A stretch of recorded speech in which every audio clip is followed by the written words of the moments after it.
बिस्मिल्लाहिर्रहमानिर्रहीम अस्सलाम वालेकुम। My name is Waqas Asghar. इस वीडियो के अंदर हम PMA 156 लॉन्ग कोर्स का एक कंप्लीट डेमो लेक्चर जो है ना वो आपके साथ शेयर करने जा रहे हैं। तो मैं इनिशियल से लेकर ISSB तक आपको तमाम टेस्ट की जो तफसील है, जो इन्फॉर्मेशन है, वो इस वीडियो के अंदर आपको बताने जा रहा हूँ। और ये आपके ISSB तक जो भी टेस्ट होगा, क्या मार्क्स होंगे, क्या परसेंटेज का क्राइटेरिया होगा, वो सारा का सारा इस वीडियो के अंदर हम डिस्कस करेंगे। और इसके बाद हम कुछ जो क्वेश्चंस हैं PMA 156 लॉन्ग कोर्स के वर्बल और नॉन वर्बल और एकेडमिक, वो भी डिस्कस करेंगे नेक्स्ट वीडियो के अंदर। तो सबसे पहले मैं यहाँ से स्टार्ट करता हूँ। एक तो ये कि PMA 156 लॉन्ग कोर्स जो है वो आपका इस दफ़ा अप्रैल और मई के अंदर जो है ना वो अनाउंस कर दिया जाएगा। तो अप्रैल और मई के अंदर इसकी जो वैकेंसीज़ हैं वो अनाउंस हो जाएंगी और आप ऑनलाइन अप्लाई कर सकते हैं। तो 1 मंथ तक तकरीबन इसका ऑनलाइन अप्लाई जो है वो ओपन रहेगा। और 1 महीने के बाद आपके जो टेस्ट हैं वो स्टार्ट हो जाएंगे। और उस टेस्ट के साथ साथ ही आपका फ़िज़िकल, मेडिकल, इंटरव्यू, ऐसे राइटिंग, ISSB फॉर्म, सारा कुछ चलता रहेगा। फिर आपकी ISSB आ जाएगी। वो सारी चीज़ें हम यहाँ पर डिस्कस करते हैं। मैं कुछ चीज़ें पहले एक्सप्लेन कर चुका हूँ, लेकिन मैं थोड़ा सा दोबारा बता देता हूँ कि सिविलियन जो है ना, इससे मुराद ये होता है कि एक ऐसा कोर्स जो कि आपका ओड होता है, उसको हम कहते हैं सिविलियन बैच। सिविलियन से मुराद वो स्टूडेंट्स जो कि मिलिट्री कॉलेजेस वगैरह से नहीं पढ़े होते। और दूसरा कोर्स जो कि अभी अनाउंस होने जा रहा है उसको हम कहते हैं कैडेट कोर्स। और कैडेट कोर्स के अंदर जो है होता है, इसको हम वैसे इवन कोर्स कहते हैं। तो इसमें मिलिट्री कॉलेजेस से पढ़े हुए स्टूडेंट्स जो है ना वो भी अप्लाई करते हैं। तो बस आपकी जो सिलेक्शन है वो ओवरऑल आपकी परफॉर्मेंस पे बेस करती है, ना कि कोई सिविलियन है या कोई कैडेट है, इस पर कोई बेस नहीं करेगा। तो सिविलियन के अंदर कैडेट्स अप्लाई नहीं करते, क्यों? क्योंकि उस वक्त उनके जो एग्ज़ाम होते हैं वो नहीं हुए होते, उनका रिज़ल्ट वगैरह नहीं आया होता। तो इवन कोर्स के अंदर क्या होता है, कैडेट्स वगैरह का रिज़ल्ट आ चुका होता है। तो that's why they are eligible for PMA 156 long course. तो इसमें सिविलियंस वगैरह भी होते हैं, सारे सिविलियन से हमारा जो मिलिट्री कॉलेज से नहीं पढ़े होते। तो आप भी इस कोर्स के अंदर लाजमी अप्लाई कीजिएगा। उसके बाद ही हम चलते हैं कुछ टेस्ट की तरफ। सबसे पहले जब आप वहाँ पर जाएंगे अपना जब आप अप्लाई कर लेते हो, अप्लाई करने के बाद जब सेंटर में जाते हो तो वहाँ पर आपके डॉक्यूमेंट्स की चेकिंग होती है। वो मैं आपको बता दूंगा कौन कौन से आपने डॉक्यूमेंट्स लेके जाने हैं। डॉक्यूमेंट्स की चेकिंग के बाद क्या होता है, आपका फर्स्ट कंप्यूटर टेस्ट होता है जिसको आप इनिशियल इंटेलिजेंस कहते हैं, और साथ में आपका एकेडमिक होता है। ये टेस्ट आप जब पास कर लेते हो तो उसी दिन आपका मेडिकल का टेस्ट हो जाता है सेंटर में। उसी दिन, यानी कि जिस दिन आपका ये मेडिकल इंटेलिजेंस का टेस्ट होता है, उसी दिन आपका मेडिकल का टेस्ट भी होता है। तो ये भी मैं आपको बताऊंगा कि मेडिकल टेस्ट के अंदर क्या क्या चीज़ें चेक की जाती हैं। जब मेडिकल टेस्ट आपका क्लियर हो जाता है तो 3 से तकरीबन जो ना 4 दिन के अंदर 3 to 4 डेज आपको फिज़िकल टेस्ट के लिए बुलाया जाता है। मेडिकल टेस्ट वाले दिन ही आपको बता दिया जाएगा जी आपने सैटरडे को आना है, आपने संडे को आना है, किस दिन आपका जो है ना वो फिज़िकल टेस्ट होगा। मतलब सैटरडे एंड संडे तो आपका वैसे ऑफ होता है, तो फिज़िकल कभी कभी ले भी लेते हैं। तो मंडे ट्यूसडे जो भी आपको दिन बताएंगे उस दिन आपका फ़िज़िकल टेस्ट होगा। फ़िज़िकल टेस्ट के बाद जब आप इंटरव्यू के लिए जाएंगे तो वहाँ पर सबसे पहले ऐसे की राइटिंग होगी। ऐसे की राइटिंग के बाद आपका इनिशियल इंटरव्यू होगा। और इनिशियल इंटरव्यू के बाद आप जब पास हो जाते हो, रिकमेंड हो जाते हो, तो ISSB में चले जाते हो। और ISSB के बाद अगर आप रिकमेंड हो जाते हो तो फिर आपकी फ़ाइनल मेडिकल होता है। फ़ाइनल मेडिकल के बाद आपकी फ़ाइनल मेरिट लिस्ट लगती है। और उसके बाद जी आपकी ज्वाइनिंग हो जाती है। Now you are a second lieutenant.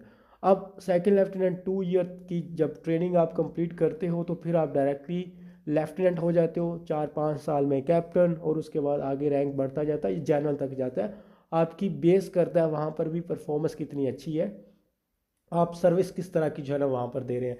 ये रैंक्स वगैरह जी आपके सामने मेंशन है, मैं पहले वीडियोस के अंदर बता चुका हूँ। सेकंड लेफ्टिनेंट 2 ईयर के बाद लेफ्टिनेंट, फिर कैप्टन 5 साल, 6 साल, 7 साल, 8 साल भी लग जाते हैं, फिर मेजर, फिर लेफ्टिनेंट कर्नल, और फिर कर्नल और brigadier, major, general, lieutenant general, और एंड पे आके जनरल वगैरह। ये जो भी उनके सिंबल्स वगैरह बने होते हैं वो यहाँ पर पट्टी मैंने मतलब ये ऐड की हुई है। उसके बाद जी आपको मैं बता दूँ यहाँ पर हमारी क्लास के लिहाज से जो क्लासेस हैं वो आपकी तकरीबन अभी हम 13 जनवरी से स्टार्ट करने जा रहे हैं। तो जिन्होंने ज्वाइन होना है वो अपनी फ़ी पे कर सकते हैं। आपको वर्बल, नॉन वर्बल और एकेडमिक की PDF नोट्स प्रोवाइड किए जाएंगे, रिकॉर्डर लेक्चर्स भी दिए जाएंगे, और उसके साथ साथ 2 स्पेशल व्हाट्सएप ग्रुप के अंदर ऐड किया जाएगा।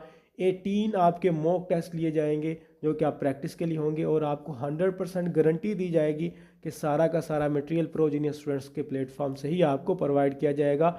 और 100% आपकी प्रेपरेशन होगी, कहीं से भी मटेरियल एक्स्ट्रा बाय करने की ज़रूरत नहीं है। तो हमारी जो फ़ी है वो सिर्फ़ और सिर्फ 4K है। इसके अंदर रिकॉर्डर लेक्चर्स भी इंक्लूड हैं, मॉक टेस्ट भी आपको मिलेंगे, PDF नोट्स भी दिए जाएंगे और हम लाइव लेक्चर भी आपके कंडक्ट करेंगे। और ये आपके पास कुछ नोट्स वगैरह की पिक्चर्स हैं, रिकॉर्डर लेक्चर्स मिलेंगे, सारा कुछ मैंने आपको बता दिया। हमारा ये नंबर आपके पास शो हो रहा है, आप इस नंबर पे हमें कांटेक्ट कर सकते हैं फॉर फर्दर इन्फॉर्मेशन। अब हम बात कर लेते हैं जी, इस दफ़ा होप सर्टिफिकेट अलाउ है, तो होप सर्टिफिकेट के ऊपर जो है ना वो आपके 55% अगर फर्स्ट ईयर के अंदर हैं तो आप जो है वो अप्लाई कर सकते हैं। यानी कि फ़र्स्ट ईयर के अंदर अगर किसी के 55% हैं पार्ट 1 के अंदर तो वो अप्लाई कर सकते हैं। ये होप सर्टिफिकेट आपको अपने कॉलेज से मिलेगा और कॉलेज वालों से आप कहेंगे तो आपको लिख देगा कि हमें होप है कि हमारा जो स्टूडेंट है, जो कैंडिडेट है, वो ओवरऑल 60% 55% अपने इंटरमीडिएट से जो ना वो गेन कर सकता है। तो ये आप जब जाएंगे तो डॉक्यूमेंट्स के अंदर होप सर्टिफिकेट भी लेके जाएंगे तो आपका टेस्ट वहाँ पर हो जाएगा, इसमें कोई किसी किस्म का इशू नहीं है। एलिजिबिलिटी क्राइटेरिया देख लेते हैं जी, PMA 156 लॉन्ग कोर्स का क्वालिफिकेशन में क्या क्या डिमांड जो है ना होती है। एज कितनी होनी चाहिए, हाइट कितनी होनी चाहिए, वेट कितना होना चाहिए और चेस्ट की मेजरमेंट कितनी होनी चाहिए। सबसे पहले मैं आपको बता दूं, जो आपकी क्वालिफिकेशन होती है ना जी, उसमें आपके पास 55% होने चाहिए 12 यानी कि 12th स्टूडेंट्स के, चाहे वो FSC वाले हैं, FA वाले हैं, ICS वाले हैं, DAE वाले हैं, चाहे उन्होंने डिप्लोमा किया हुआ है, वो भी सारे अप्लाई कर सकते हैं। इसमें 55% आपके मार्क्स होने चाहिए। बाकी है कि किसी ने BA BSc की बेस पे करना है तो उनके 60% होने चाहिए उस डिग्री के अंदर, और अगर उनके FA FSC में 50% भी थे तो वो एलिजिबल है। नेक्स्ट वन हमारे पास थराइस फेलियर का ऑप्शन होता है, जिसके बारे में आपको पता होना बहुत ज़रूरी है। यहाँ पर लिखा हुआ है कि thrice failure in initial test intelligence और academic will be ineligible for future PMA long course. इसका मतलब ये है कि आपका जो इंटेलिजेंस है, इंटेलिजेंस से मुराद ये है कि आपका वर्बल, नॉन वर्बल और साथ में जो एकेडमिक है, अगर आप इसमें से फ़ेल हो जाते हो तो आप 3 दफ़ा बस टेस्ट दे सकते हो। 3 दफ़ा अगर फ़ेल हो जाते हो तो फिर दोबारा आप PMA के अंदर अप्लाई नहीं कर सकते। लेकिन इसके अंदर ये है कि अगर आप इंटेलिजेंस और एकेडमिक पास कर जाते हो, इंटरव्यू में फ़ेल होते हो तो आपका जो चांस है वो ज़ाया नहीं होता।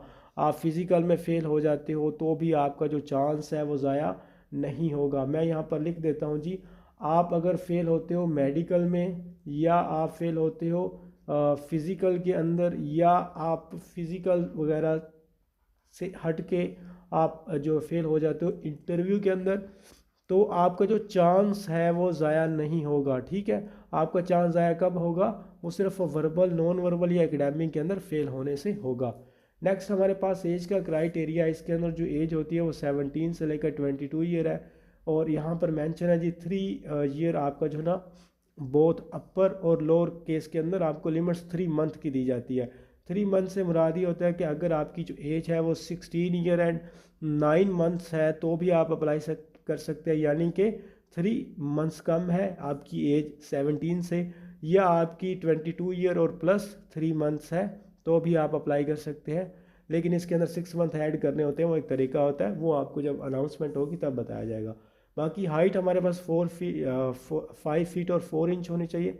सेंटीमीटर में आपकी 162.5 सेंटीमीटर हो। इसमें अगर आपका 162 सेंटीमीटर है और पॉइंट जो 5 है वो कम है तो आप रिजेक्ट है। हाइट पे किसी किस्म का कोई कॉम्प्रोमाइज़ नहीं किया जाता। वेट के अंदर ये है कि आपने BMI बॉडी मास पर इंडेक्स से चेक करना होता है। वैसे 50 to 70 kg वाले वो एलिजिबल है। हाइट जो चेस्ट की मेजरमेंट होती है तो इसको आप 2-3 तरीक़ों से देख लें। चेस्ट 2 दफ़ा मेजर की जाती है। एक होती है विद एक्सपेंशन, जब आप अपनी सांस जो है वो अंदर खींचते हैं तो आपकी हाइट चेक की जाती है, तब थोड़ी सी जो आपकी चेस्ट होती है वो एक्सपैंड हो जाती है। एक्सपेंशन से मुराद होता है एक्सपैंड होना। तो 30 इंच तब होनी चाहिए जब आप नॉर्मल सांस ले रहे होते हो, तब 31 इंच आपकी होनी चाहिए। जो 31.1 इंच जो है ना वो चेस्ट की साइज़ वहाँ पर एक्सेप्टेबल होगी। अब यहाँ पर आपका इनिशियल टेस्ट के हम कुछ चीज़ें आपको बता देते हैं। सबसे पहले तो यहाँ पर आपको नज़र आ रहा होगा इस तरह के वहाँ पर डेस्क पड़े हुए थे, ये आपकी चेयर्स पड़ी होती हैं, ग्लास लगा होता है ऊपर, जो भी डेस्क होता है उसके अंदर कंप्यूटर की स्क्रीन होती है। तो आपने कंप्यूटर की स्क्रीन ऐसे ग्लास में से देखते हुए जो भी MCQs आएंगे वो सारे के सारे ऑनलाइन टाइप कंप्यूटर पर होंगे तो वहाँ पर आपने क्लिक करते जाना है माउस के साथ साथ। इस तरह ऐसे लाइंस वगैरह लगी होंगी तो आप चेयर्स वगैरह पे बैठे होंगे। जो आपका टेस्ट का फॉर्मेट होगा सामने वो इस तरह होगा कि क्वेश्चन ऐसे आपको लिखा हुआ नज़र आएगा, नीचे ये ऑप्शंस होंगे, आप ऑप्शन को क्लिक करेंगे, कोई कोई भी यहाँ पर आप 4 7 या जो भी आप 10 यहाँ पर लगाएं, और उसके बाद आप क्या करेंगे, यहाँ से नेक्स्ट का बटन दबाएंगे। वहाँ पर एक स्किप का बटन होता है, तो स्किप का बटन अगर आप प्रेस करते हैं तो वो आपका इन अनअटेम्प्टेड बॉक्स के अंदर चला जाता है। जब आपका पास टाइम होगा, एंड पे आप करना चाहते हैं, तो फिर आप अनअटेम्प्टेड बॉक्स को ओपन करके यहाँ से वो क्वेश्चन जो स्किप किए होंगे वो भी कर सकते हैं। ठीक हो गया जी, आपको मैंने कुछ बताया जो कि आपको स्क्रीन पर डिस्प्ले होगा। अब हम सिलेबस की बात कर लेते हैं। तो हमारे पास जो सबसे पहला आपका टेस्ट होगा डॉक्यूमेंट्स वगैरह की वेरिफिकेशन के बाद कंप्यूटर पर, वो होगा वर्बल इंटेलिजेंस। 84 MCQs होंगे, 30 मिनट का टाइम होगा। मैं आपको कैटेगरीज आगे चल के बता देता हूँ। नॉन वर्बल का आपका टेस्ट होगा, उसके बाद 64 MCQs होंगे, 30 मिनट का टाइम होगा। अगर आपने इसमें से 50% ले लिए और अगर आपने इसमें से 50% जो है ना वो गेन कर लिए मिनिमम, तो फिर आप पास हो जाओगे। ये दोनों टेस्ट जो है ना वो आपके इकट्ठे ही होते हैं। उसके बाद आपका थर्ड टेस्ट हो जाता है एकेडमिक स्टार्ट। एकेडमिक के अंदर 50 MCQs होते हैं, 30 मिनट का टाइम होता है। इसके अंदर भी आपके 50% होने चाहिए। एकेडमिक वगैरह का सिलेबस भी मैं आपको वीडियो में आगे चल के बता देता हूँ। अब वर्बल इंटेलिजेंस की सबसे पहले हम बात करते हैं। मैंने आपको बताया 84 MCQs होंगे, 30 मिनट का टाइम होगा। यानी एक MCQs को करने के लिए आपके पास सिर्फ और सिर्फ 22 सेकंड का टाइम होगा। 22 सेकंड के अंदर आपने क्वेश्चन को रीड करना है, उसका आंसर गैस करना है और उसको क्लिक करना है और फिर आगे बढ़ जाना है। तो इसलिए आपकी जो माइंड की शार्पनेस है उसको चेक किया जाता है, आप कितना टाइम मैनेजमेंट कर पाते हो इसको चेक किया जाता है। ये वाला आपने सारा, अगर आपकी प्रैक्टिस अच्छी है, शॉर्ट ट्रिक्स आती हैं क्वेश्चंस की, तो आप इजीली कर देंगे। अब वर्बल रीजनिंग के अंदर अगर मैं आपको बताऊं, एज प्रॉब्लम के रिलेटेड क्वेश्चन होते हैं, direction sense, percentage, ranking, comparison, coding, decoding, water, mirror images, math series, analogy, classifications, alphabetical series, time sequence, dozens and एक्स। अगर आप इसको इंटरनेट वगैरह से सर्च करते हैं, चाहे आप इन कैटेगरीज के नाम भी लिख लें, तो तकरीबन आप यूँ समझ लें कि हज़ारों, थाउजेंड जो ना वो आपके सामने क्वेश्चंस आएंगे, तो आपको पता भी नहीं चलेगा कि मैंने कौन से याद करना है। काफ़ी लंबी स्टेटमेंट वाले जो है ना वो आपको क्वेश्चन, आप मैथ सीरीज देख लें, नॉलजी, तो आप एक कैटेगरी भी करने बैठें तो महीनों लग जाएं। लेकिन पीएमए में ये होता है कि पीएमए कुछ स्पेसिफिक क्वेश्चंस को हिट करता है। वो जो हम नोट्स आपको प्रोवाइड करते हैं, हमारे पास सिर्फ और सिर्फ 105 वर्बल इंटेलिजेंस के क्वेश्चंस हैं और सारे के सारे इन्हीं 105 वर्बल इंटेलिजेंस के क्वेश्चंस में से ही आते हैं। तो ये तमाम कैटेगरीज उन नोट्स के अंदर हमने डिस्कस की हुई हैं और साथ में शॉर्ट ट्रिक्स के लिए वीडियो भी प्रोवाइड की हुई है। उन तमाम कैटेगरीज को हमने सॉर्ट आउट किया हुआ है LED पे लाइव। ठीक है, वो लेक्चर्स आपको प्रोवाइड किए जाएंगे। साथ में इसके कुछ और blood relationship, time, speed and distance, profit and loss और कुछ मिक्स वर्बल्स भी होते हैं, तो वो भी आपको करवाए जाएंगे। आप खुद से प्रिपेयर करना चाहें इंटरनेट से सर्च कर सकते हैं, लेकिन ये कि हमारे पास टू द पॉइंट नोट्स हैं।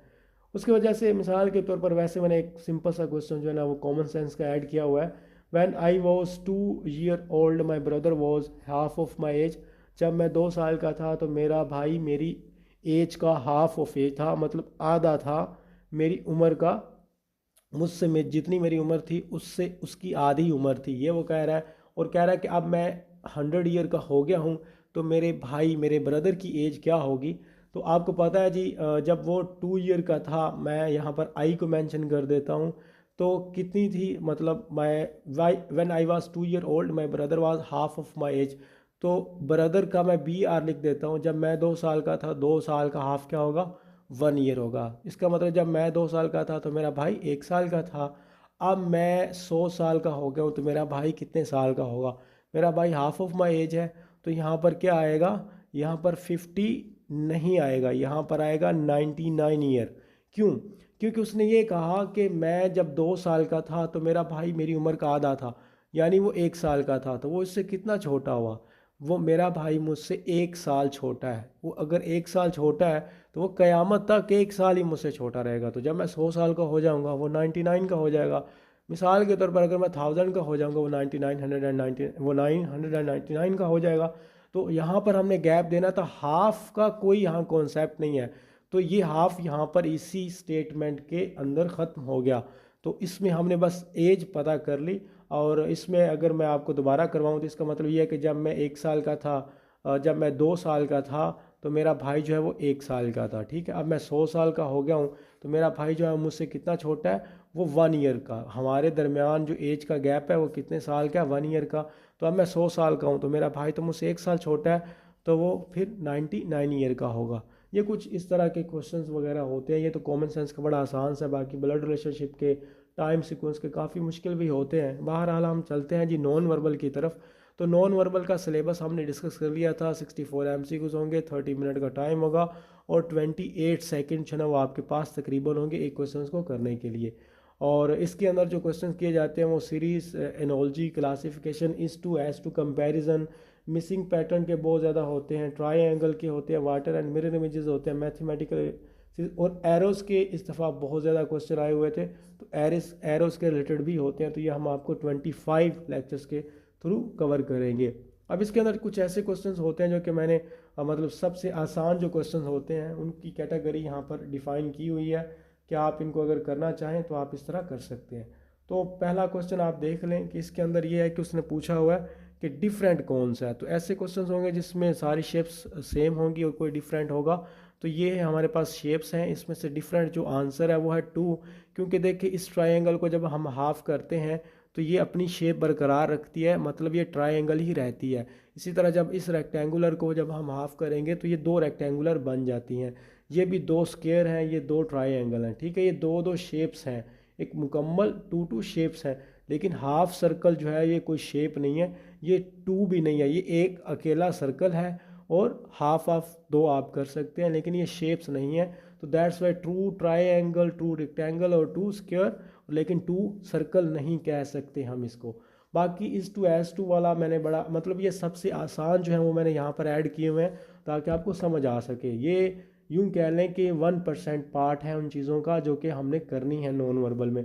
जैसे यहाँ पर ये एक डार्क सा एरिया है, तो ये इधर कन्वर्ट हो गया, तो ये हमारे पास क्लॉकवाइज मूव कर रहा है। और इसी तरह इधर से फिर ये यहाँ पर इस तरफ मूव कर गया, अब यहाँ से ये इस तरफ मूव करेगा। तो जो इसका आंसर बनेगा वो हमारे पास क्या बनेगा, ये वाला सी वाला इसका आंसर है।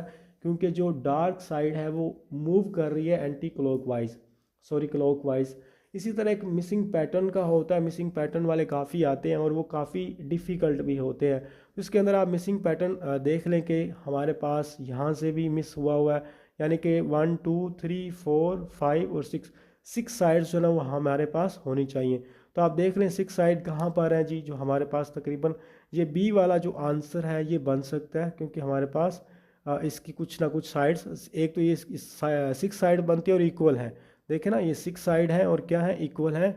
और इसमें तो है ही 4, तो ये हमारा नहीं है, ये वाला भी नहीं हो सकता, ये वाला भी। तो ये इक्वल है, क्योंकि जो सर्कल होता है ना वो हमेशा इक्वल ही हम उस पीस को कट करते हैं। तो दैट्स वाई हमारे पास बी जो है वो इसका राइट और आंसर होगा।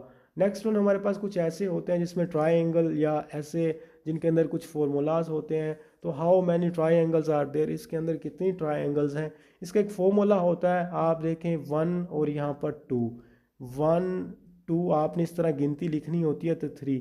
तो जो भी है उसको आप आपस में प्लस कर दें, 1 और 2 को प्लस किया तो 3। तो इसके अंदर जो ट्राइंगल्स हैं वो 3 हैं, तो हमारे पास इसका जो आंसर है वो 3 है। कौन सी 3 है जी, मैं आपको बना के दिखा देता हूँ। एक तो ये साइड वाली होगी और एक क्या होगी, ये साइड वाली, और एक ये पूरी भी तो ट्राइंगल बन गई ना, दोनों को मिलाने से तो 3 हो गई।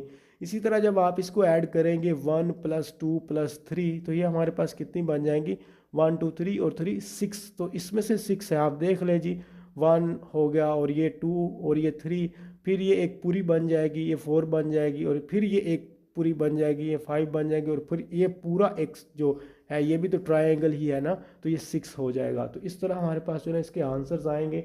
बाकी ये मिसिंग पैटर्न वाले हैं जिसमें आप देख लें जी, 5 है तो 5 को आप 2 से मल्टीप्लाई करें तो 10 आ गया, और माइनस कर दे 2 तो हमारे पास क्या आ गया, 8। यानी मैंने कितने से 2 से मल्टीप्लाई किया और 2 से माइनस किया है। इसी तरह आप 2 को जो है मल्टीप्लाई करें, 8 को मल्टीप्लाई करें 2 से तो हमारे पास 16 आ गया, और माइनस कर दे 2 तो हमारे पास क्या आ गया, 14।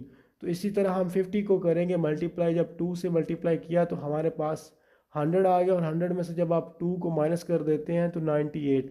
So the 98 is the answer. ये कुछ मैंने आपको बस ऐसा है एक शेप दिखाई है as a demo. Academic test की बात कर लें, जब आपका वर्बल नॉन वर्बल पास हो जाता है तो आपका डायरेक्टली एकेडमिक टेस्ट स्टार्ट हो जाएगा। अगर आपका पास नहीं होता वर्बल नॉन वर्बल, फिर वहाँ पर एक नोटिफिकेशन देखने को मिलेगा जो लिखा होगा जी better luck for the next time. ठीक है, यहाँ पर फॉर नेक्स्ट टाइम या फॉर द नेक्स्ट टाइम ये वाला आपका वहाँ पर आएगा। जब आपका ये लिखा हुआ आ जाएगा तो रोल नंबर स्लिप जो है ना वो आपसे ले ली जाएगी, और जो आपके डॉक्यूमेंट्स वगैरह हैं, जो ओरिजिनल जो मैट्रिक वगैरह और इंटरमीडिएट के रिज़ल्ट कार्ड आप लेके गए होंगे, वहाँ पर रिजेक्शन की स्लिप लग जाएगी ओरिजिनल पे। ओरिजिनल की जो बैक साइड होती है वहाँ पर क्या हो जाएगा, वहाँ पर रिजेक्शन की स्लिप लग जाएगी, तो वो फिर आपके ओरिजिनल डॉक्यूमेंट्स पे हमेशा रहेगी। खैर, हम बात कर लेते हैं एकेडमिक के सिलेबस की। एकेडमिक के अंदर जो जो इंक्लूड होगा वो मैं आपको एक दफ़ा बता देता हूँ। एकेडमिक के अंदर जो आपका इंक्लूड होगा, सबसे पहला होगा जीके, जिसको आप जनरल नॉलेज कहते हो। सेकंड नंबर पर आपका जो होगा वो इस्लामिक स्टडी इंक्लूड किया जाएगा। तीसरे नंबर पर, थर्ड नंबर पर आपकी इंग्लिश इंक्लूड की जाएगी। फोर्थ नंबर पर आपकी मैथ इंक्लूड होगी। लेकिन इन फोर के अलावा आपका कोई सब्जेक्ट जिसको फिज़िक्स या केमिस्ट्री या बायोलॉजी इस तरह का कोई भी ऐड नहीं होगा। सिर्फ ये चार आपके सिलेबस के अंदर है। सबसे ज़्यादा जो पोर्शन आता है जीके का आता है, उससे कम इस्लामिक स्टडी का, और उसके कम इंग्लिश का। मैथ के 3-4 क्वेश्चंस आते हैं। तो मैथ चाहे आपने एफए किया हुआ है, आपने आईसीएस किया हुआ है, आपने एफएससी प्री मेडिकल की हुई है, मैथ के क्वेश्चंस आपको भी आएंगे। तो 3-4 क्वेश्चंस जो आते हैं वो किन कैटेगरीज में से आते हैं वो यहाँ पर मेंशन है। आप इनको कैली को कर लेंगे तो पास हो जाएंगे। Percentage, derivative, integration, matrix, average, proportional. उसके बाद ये आ जाते हैं factorial, geometry, permutation, equation, rational, logarithm, iota, basic formulas. तो 4-5 साल से जो क्वेश्चंस पूछे जा रहे हैं वो सिर्फ इन्हीं कैटेगरीज में से पूछे जा रहे हैं, और ये हमने 4-5 साल से जो भी रिपीटेड आ रहे हैं वो हमने कलेक्ट करके नोट्स के अंदर जो ना वो पेस्ट कर दिए हैं। इंग्लिश का जो सिलेबस होता है वो यहाँ पर सबसे ज़्यादा वैसे सिनोनियम, एंटोनियम्स आते हैं। फिर आपकी सेकंड नंबर पर प्रेपोजिशन होती है। टेंसेस में से correct use of the verbs कुछ हो जाते हैं, parts of speech, conditional sentences, active, specifies, और ये आपकी ग्रामर के रिलेटेड जो वर्ब्स के रिलेटेड चीज़ें होती हैं वो यहाँ पर मौजूद है। ठीक है, ये आपका इंग्लिश का सिलेबस हो गया। और इंग्लिश के तकरीबन 7 से 8 क्वेश्चन आपके लाजमी आते हैं, एवरेज की बात कर रहा हूँ।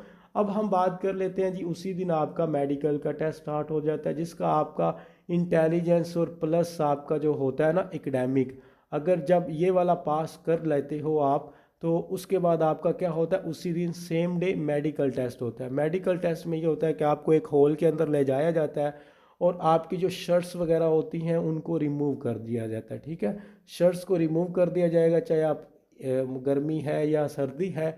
उसके बाद आपकी पैंट वगैरह, ट्राउज़र वगैरह रिमूव नहीं किए जाते। ठीक है, ये बस ये है कि आपने नी के ऊपर तक जो है ना वो घुटनों के ऊपर तक अपनी पैंट ट्राउज़र वगैरह कर लेने होते हैं। तो फिर आपका चेक किया जाता है। क्या क्या चेक किया जाता है वो अभी हम देखते हैं कि कौन कौन सी चीज़ें आपकी मेडिकल में चेक की जाएंगी। नी नोकिंग यहाँ पर मैंने लिखा हुआ है। नी नोकिंग से मुराद ये होता है, नोक से मुराद होता है आपस में जुड़ना, बजना किसी चीज़ का। नीज आपके घुटने, तो जब आप पाँव को साथ मिला के खड़े होते हैं तो आपके जो ये घुटने आपस में अटैच हो जाएं, जैसे ये अटैच हुए हुए हैं, तो फिर आप रिजेक्ट हैं। लेकिन बीच में खला रह जाए, गैप हो, तो मतलब आपका हाथ जो है ना वो वर्टिकली यहाँ से पास हो सके, तो फिर आप क्या होते हो, फिर आप फिट होते हो। और अगर आपका अभी ये इशू है तो डिफरेंट एक्सरसाइजेज अवेलेबल हैं वाईटी पे, यूट्यूब पे, आप उनको चेक कीजिए। तो आपका जो ये हमारे पास है जी नोक नीज का, ये प्रॉब्लम इंशाल्लाह सॉर्ट आउट हो जाएगा। ये मैंने आपको यहाँ पर पिक्चर भी दिखाई हुई है, ये बिल्कुल कम सा फासला है, इससे थोड़ा ज़्यादा ही होना चाहिए। फ्लैट फीट जो है ना वो यहाँ पर इसकी प्रॉब्लम भी होती है। आपका ये जो अगर इस तरह का पाँव है जिसमें ये एक गैप सा है आपका यहाँ पर, तो आप फिट हैं। ठीक है, अगर आपका ये बिल्कुल पूरा पाँव ही ज़मीन पर जम जाता है तो फिर आप रिजेक्ट हैं। तो अपना पाँव वगैरह किसी पानी वगैरह से, लिक्विड वगैरह से भिगो के रेत या मिट्टी पे लगा के चेक कीजिएगा, बंदे को खुद ही पता चल जाता है कि नीचे गैप है या नहीं है। तो फ्लैट फीट ये देखा जाता है। कैरिंग एंगल आपका होता है, किसी का बाजू टूटा हुआ था बचपन वगैरह के अंदर या कोई और इशू था, तो वो अपना जो आपकी ये कोनी होती है ना वो बाहर नहीं निकली होनी चाहिए, उसका एंगल सेम होना चाहिए। यानी कि ये जो है ना आपकी बाजू वो बिल्कुल ऐसे स्ट्रेट होने चाहिए। ये नहीं है कि इसकी कोनी बाहर निकली हुई या इसकी निकली हुई। तो कैरिंग एंगल आपका अगर जितना ज़्यादा डाइवर्स होगा, फिर आपके रिजेक्शन के चांसेस उतने ही ज़्यादा होंगे। तो एंगल आपका बिल्कुल ठीक होना चाहिए। अगर बचपन में आपकी कोई बाजू वगैरह टूटा था, कोई इशू हुआ था, बाद में वो ठीक हो गया था और एंगल सही है, हड्डी सही जुड़ गई थी। बाद का होता है कि जो बोन होती है, जो जॉइंट्स होते हैं, वो ठीक तरह से जुड़ते नहीं हैं, तो जिसकी वजह से हमेशा एंगल टेढ़ा रहता है और आपको ख़ुद भी अंदाज़ा होगा। तो वो फिर ऐसा होता है कि रिजेक्ट कर दिए जाते हैं। नेज़ल सेप्टम के अंदर ये होता है, हाँ, यहाँ पर आपके पास जो नाक की हड्डी होती है वो इस तरह टेढ़ी नहीं होनी चाहिए, ठीक है, जैसे ये वाली है, तो रिजेक्ट कर दिए जाएंगे। ये आपकी बिल्कुल फिट है और ये भी फिट है। तो नाक की हड्डी जो है ना, वो ना तो ऊपर की तरफ निकली होनी चाहिए, ना दरमियान से ऊपर की तरफ निकली होनी चाहिए, और ना ही वो टेढ़ी होनी चाहिए जैसे ये है, तो ये फिर रिजेक्ट है, ठीक है। आगे मैं एक और पिक्चर आपको ये येलो नेल की दिखा देते हैं जी। येलो नेल के अंदर ये होता है कि आपके जो सिंड्रोम नेल वगैरह टूटे हुए हैं, कोई आप किस तरह की डाइजीज़ वगैरह है, या अगर तो किसी का नाखून एक आध उतरा हुआ है, ठीक है, वो तो वापस आ जाएगा, क्योंकि ये एक ऐसी होती हैं कि जो रीजनरेट हो जाती हैं चीज़ें, तो इसलिए इसके बारे में आपने परेशान नहीं होना। लेकिन यह है कि आपका परमानेंट कोई इसी तरह की डाइजीज़ है, इन्फेक्शन है, आपके नाखून बढ़ते नहीं हैं और टूटे हुए हैं, अगर ये है तो फिर आप क्या हो, रिजेक्ट हो।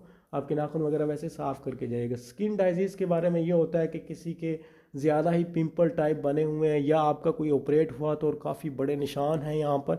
छोटे मोटे ऑपरेट के, अपेंडिक्स वगैरह के कोई मसला नहीं है। वैसे आपका कोई एक्सीडेंट हुआ था, छोटा मोटा आपका ऑपरेट हुआ, तो उसका कोई मसला नहीं है, ठीक है। लेकिन यह है कि कोई परमानेंट डिजीज़ वगैरह, इस तरह का जो खसरा वगैरह होता है, और जो हाइपाटाइटिस की भी कुछ हमारे पास फिज़िकल होती हैं सिंबल्स वगैरह, वो आपके अगर हैं तो फिर आप रिजेक्ट हैं। अदरवाइज़ फिर अगर आपका सही है, इन्फेक्शन वगैरह नहीं है, तो फिर आप फिट हैं। बाकी विटिलिगो जो फुलबेरी है, ये वाले रिजेक्ट होते हैं। अगर इस तरह का कोई इशू है आपके जिस्म पर, तो ये लोग अप्लाई ना करें।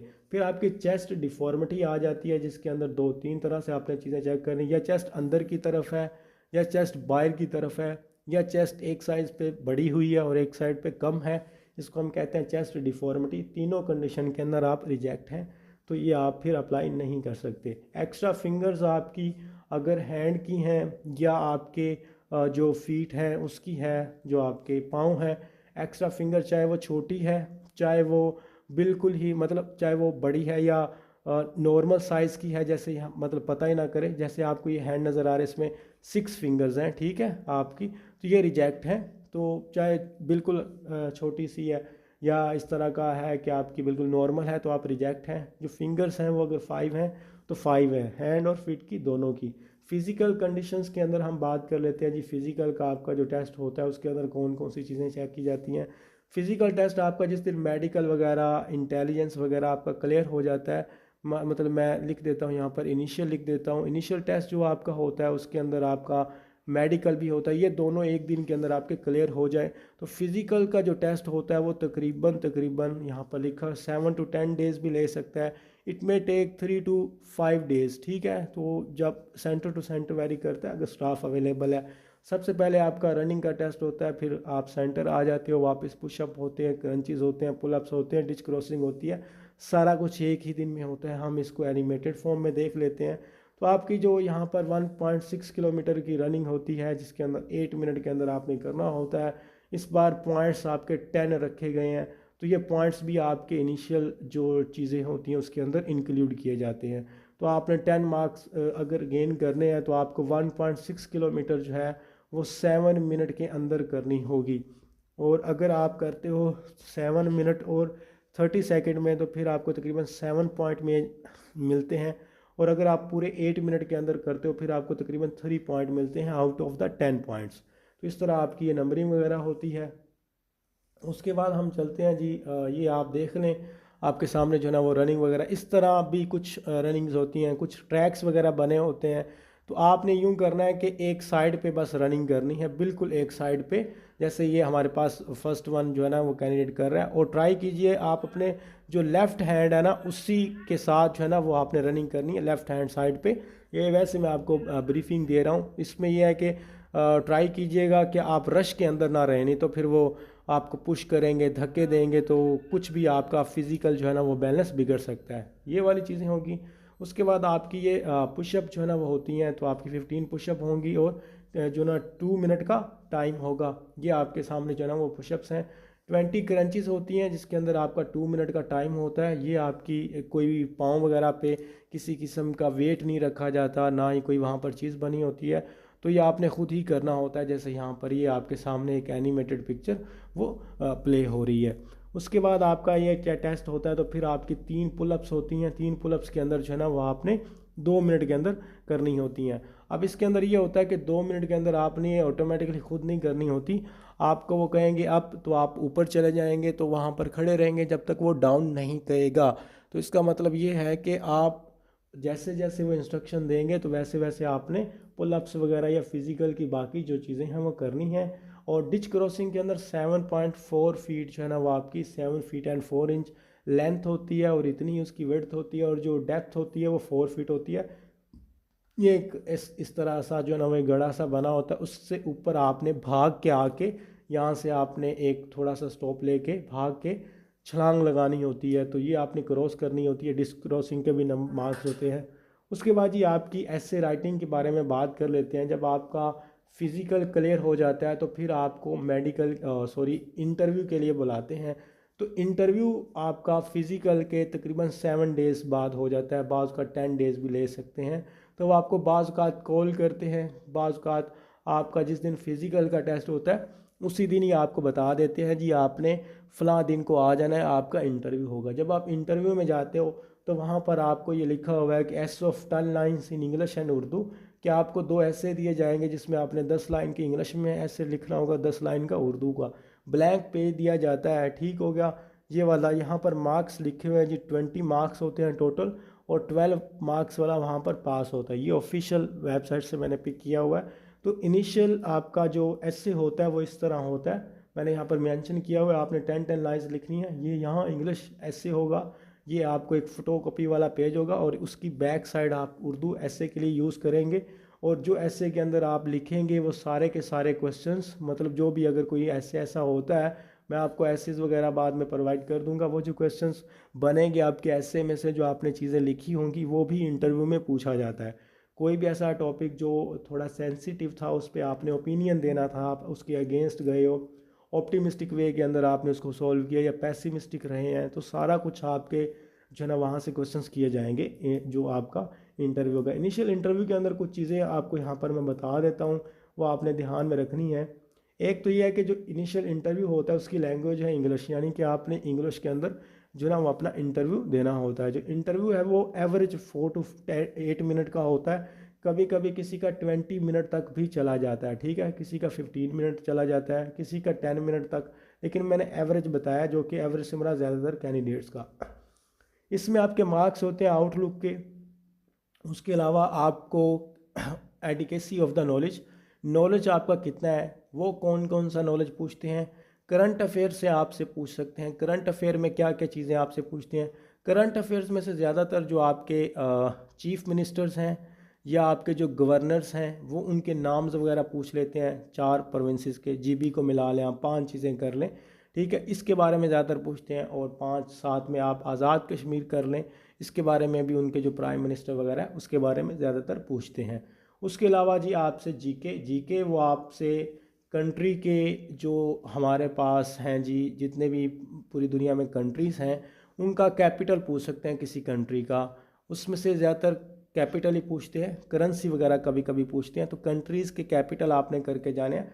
स्पेसिफ़िकली आपने मिडिल ईस्ट के कंट्रीज़, और उसके अलावा हमारे पाकिस्तान के नेबर्स कंट्रीज़, यूरोप के कुछ कंट्रीज़ वगैरह, ये वाले बस इतने ज़्यादा मतलब नहीं, बस थोड़े बहुत आपने कंट्रीज़ वगैरह वो करके जाने हैं। ये वाले आपसे भी कैपिटल कंट्रीज़ वगैरह पूछते हैं। फिर आपने मैप अपना जो होता है उसको रीड करके जाना है। वो आपसे मैप पे पूछ सकते हैं जी अलास्का कहाँ पर है, वो मैप से पूछ सकते हैं जी बांग्लादेश कहाँ पर है, वो मैप पे पूछ सकते हैं ग्रीनलैंड कहाँ पर है, वो मैप पे पूछ सकते हैं कि रशिया कहाँ पर है। तो वो मैप आपने रटा हुआ होना चाहिए, ठीक है। तो मैप वगैरह अपना रीड करके जाइएगा, कंट्रीज़ को देख के जाइएगा, करंट अफेयर्स को जो ना वो आपने देख के जाना है। ये आपसे वहाँ पर एकेडमिक के रिलेटेड क्वेश्चंस किए जाएंगे। उसके अलावा आपका कॉन्फिडेंस कितना था, कमांड कितनी थी, आपकी आउटलुक बड़ी मैटर करती है, उसके मार्क्स अलग होते हैं। आपकी ग्रूमिंग के तो वो मार्क्स भी वहाँ पर ऐड किए जाएंगे। तो इनिशियल टेस्ट जो है उसमें तकरीबन जो रेशो रहती है अब 50% रेशो है कि 50% पास होते हैं और 50% फ़ेल होते हैं। तो जब आप इनिशियल इंटरव्यू पास कर जाते हो तो उसके बाद जो है वो आपका क्या होता है, इनिशियल इंटरव्यू पास करने के बाद अगर आप रिकमेंड हो जाते हो उसका रिज़ल्ट फौरी बता देते हैं, जो इनिशियल इंटरव्यू का रिज़ल्ट है। और इसमें ये फिर होता है कि जो पास होते हैं उनको ISSB के फॉर्म्स मिलते हैं। ISSB के फॉर्म्स आप दो तीन दिन में आपने उनको फिल करके सबमिट करवाना होता है वही उसी सेंटर के अंदर। जब आप ISSB के फॉर्म सबमिट कर लेते हो तो उस दिन से लेकर कोई 35 से 40 या 45 दिन तक आप कर लें कि आपकी जो ISSB की डेट है वो आ जाती है। और वो किस तरह आती है, जो आपने वहाँ पर अपना पोस्टल एड्रेस लिखा होता है वहाँ पर आपको कॉल लेटर आ जाता है, जो नंबर आपने लिखा होता है उस पर कॉल आ जाती है। वेबसाइट पे आप चेक करें www.issb.gov.pk, वहाँ पर आपका स्टेटस शो हो जाता है। तो ये भी इंटरव्यू के रिलेटेड कुछ क्वेश्चन स्टूडेंट्स मुझसे पूछते हैं, यहाँ पर मैंने उनके आंसर दिए हैं कि इंग्लिश में होगा या उर्दू में होगा। भाई आपका जो इंटरव्यू है वो सारा का सारा इंग्लिश के अंदर है। अगर आप इंग्लिश को बोल नहीं सकते तो जो मर्ज़ी या टूटी फूटी जैसी भी आपको आती है इंग्लिश वहाँ पर बोलनी है। और इंग्लिश के अंदर आपने कोई स्पीच नहीं देनी, आपने किसी बुक की समरी वगैरह नहीं, आपने कोई वहाँ पर ऐसा कोई खुतबा नहीं देना। वहाँ पर बस पर्सनल क्वेश्चन आपने अपने इंट्रो वगैरह इंग्लिश में बताना है, सिबलिंग्स के रिलेटेड, पेरेंट्स के रिलेटेड, why do you want to join Pakistan army, what will you do if you not recommend you, what are your future goals वगैरह। इस तरह डेली रूटीन होगी, hobby, sports according to your siblings, what are your merits and demerits according to your siblings, according to your parents, according to your friends, according to your own self। ये वाली सारी चीज़ें वहाँ पर पूछी जाएंगी। और यहाँ पर जी मेरा इंट्रोडक्शन है, मैं 153 PMA लॉन्ग कोर्स से अल्हम्दुलिल्लाह रिकमेंडेड हूँ।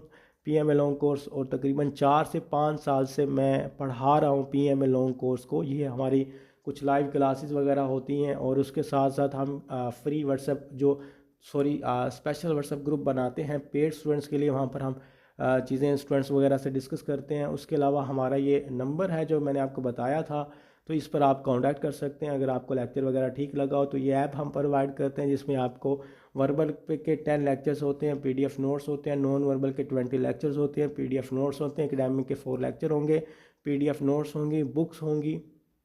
और उसके अलावा जी आपको प्रैक्टिस टेस्ट दिए जाएंगे तकरीबन 18 to 20।